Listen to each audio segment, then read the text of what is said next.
Everyone, welcome back to my channel. आज मैं आपके साथ एक पोएम शेयर करने जा रही हूँ जिसका नाम है I can not live with you by Emily Dickinson. Okay, तो हम पहले लाइन टू लाइन में आपको एक्सप्लेन करके बताऊंगी। ठीक है, पहले हम पहला स्टांजा रीड करते हैं।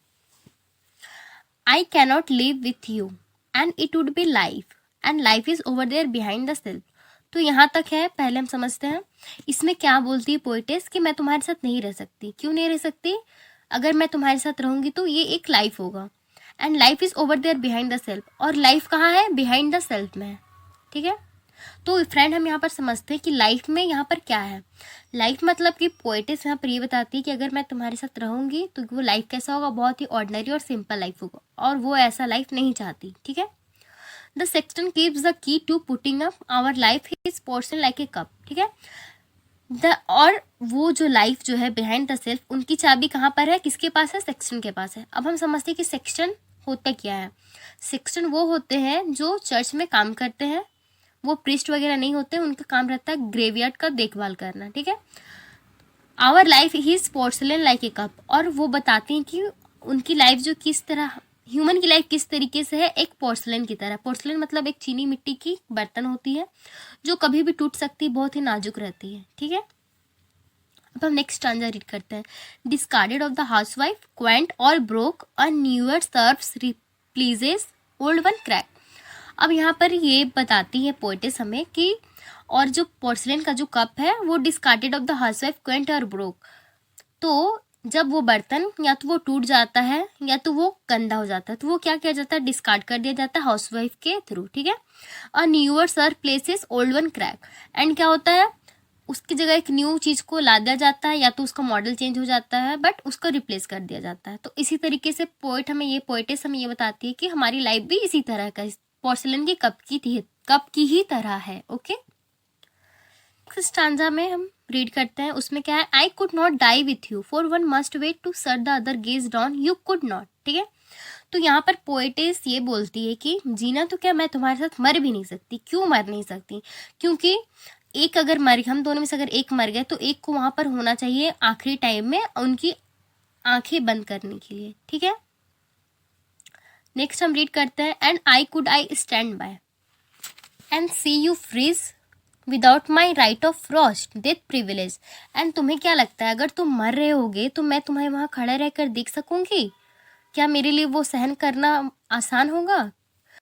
नेक्स्ट लाइन रीड करेंगे, nor could I rise with you because your face would put out Jesus that new grace. ठीक है, अब पोएटिस हमें ये बताती है, चलो अगर मैं तुम्हारे साथ मर भी गई तो मैं तुम्हारे साथ राइज नहीं कर पाऊंगी। ठीक है, राइज करना यहाँ पर ये होता है कि क्रिश्चियनिटी में एक होता है जजमेंट डे। ठीक है, जहाँ पर उनको डिसाइड किया जाता है कि उनके कर्मों के हिसाब से उनको या तो जन्नत मिलेगा या फिर हेल मिलेगा। ठीक है, हेवन या फिर हेल मिलता है। तो पोएटिस ये बोलती है कि मेरी जब आंख खुलेगी तो मैं सबसे पहले तुम्हें देखना चाहूंगी, तुम्हारे फेस की तरफ, जीसस से पहले। ठीक है, next line, glow plain and foreign on my homesick eye except that you than he shone closer by. And poetess ये भी बताती है कि मेरी आंख जो है होमसिक होगी, वो तुम्हें ढूंढेगी, मैं जीसस से पहले तुम्हें देखना चाहूंगी। ठीक है, दे वुड जज us how far you served heaven you know और sought to I could not because you saturated sight and I had no more eyes for sordid excellence as paradise and you where you lost I would be through my name rang loudest। okay, so friends यहाँ से यहाँ तक हम समझते हैं कि क्या poet's कहना चाहती है। वो बोलती है कि मेरी आंख जो है होम सिकनेस है, मैं तुम्हें देखना चाहूँगी। एंड इस तरह का प्यार किसी भी रिलीजन में जजमेंट नहीं है। अगर मैं तुम्हारे साथ ऐसा करूँगी तो जीसस ऑब्वियसली जो है मुझसे नाराज़ हो जाएंगे, एंड ऑब्वियसली मुझे तो हेल मिलना ही है, एंड तुमको क्या मिलेगी? तुमको हेवन मिलेगी। वैसे ही हम दोनों अलग हो जाएंगे। ठीक है, इन द केस अगर मान लो मुझे अगर हेवन मिल गई और तुम्हें हेल, तो मेरे लिए तो हेवन भी हेल की तरह होगी, क्योंकि हम दोनों वहाँ साथ नहीं रहेंगे, हम दोनों को अलग होना ही है। ठीक है, तो यहाँ तक हमें समझ में आ गया। Now on the heavenly fame and where you saved and I condemned to be where you were not, their self were hell to me। तो पोएटिस यहाँ पर यही बोलती है कि जहाँ पर मैंने आपको बता दिया कि उनके लिए क्या होगा, अगर उनको हेवन मिल भी गया तो वो उनके लिए हेल ही होगा, अगर उसमें उनके लवर नहीं होंगे तो। ठीक है, So we must meet apart. You there, I here. With the just door azar. That ocean are and prayer and that white sustains disappear.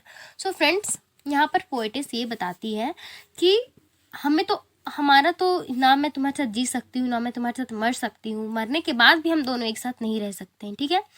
तो हमें एक साथ होना ही नहीं चाहिए, तुम वहाँ रहो मैं यहाँ रहूँगी, ठीक है। एंड हम दोनों के बीच में एक दीवार होगी जिसे एक बार हल्का सा धक्का मारने से ही वो खुल जाएगी। एंड मेरा जो प्यार जो है वो किसी भी रिचुअल्स और किसी भी मतलब रिलीजियस का बंधन नहीं बनना चाहता, ठीक है। तो ये सारी रीज़न है। तो फ्रेंड्स, एक तरफ से बोला जा सकता है कि एमिली डिकिंसन जो है अपने माइंड में पहले से बना चुकी है कि मतलब बहुत दूर तक वो सोच सकी है, मतलब यहाँ इंसान का लाइफ स्टार्ट नहीं हो रही है, ठीक है। उनसे पहले वो मरने का क्या, जीने से मरने तक का क्या, मरने के बाद तक का, इवन हेवन एंड हेल तक का सफ़र उसने अपने दिमाग में सोच लिया है, ठीक है। तो यही सारे रीज़न होती है कि वो अपने लवर को बताती है कि वो उनके साथ नहीं रह सकती है। सो फ्रेंड्स, ये कंसीडर कर दिया, मतलब कि अगर मैं एज अ फन फैक्ट बताऊँ तो ये कंसीडर कर दिया जा सकता है कि अगर किसी लड़के को रिजेक्ट करना है, ठीक है, तो these are one of the great explanation, ठीक है, कि जहाँ बंदा लाइफ स्टार्ट नहीं कर पा रहा है, आप उसके साथ अपने लाइफ तो क्या मरने के बाद तक का आप डिसाइड करके सोच चुके हो। एंड ऑब्वियसली इतना सुनने के बाद कोई किसी के पास, आई थिंक जो उनके लवर हो गए, इतने सारे सुनने के बाद उनके पास कुछ वर्ड नहीं हुआ एक्सप्लेन करने के लिए, ठीक है। सो इसी के साथ अगर आपको पोएम समझ में आई हो तो प्लीज़ मेरी वीडियो को लाइक करें, चैनल को सब्सक्राइब करें। एंड अगर आपको मेरी और न्यू वीडियो चाहिए तो प्लीज़ कमेंट में ज़रूर बताएं, I will try to make. And मैं भी एक ग्रेजुएशन की ही स्टूडेंट हूँ, तो मैं भी पढ़ाई कर रही हूँ और मैं आपके साथ अपना नॉलेज शेयर करने में इंटरेस्टेड हूँ। मतलब अगर आपको चाहे तो मैं आपके साथ शेयर कर सकती हूँ जो भी आपको जो भी सेमेस्टर के चाहिए। मैं अभी 5th सेमेस्टर की स्टूडेंट हूँ। Okay fine.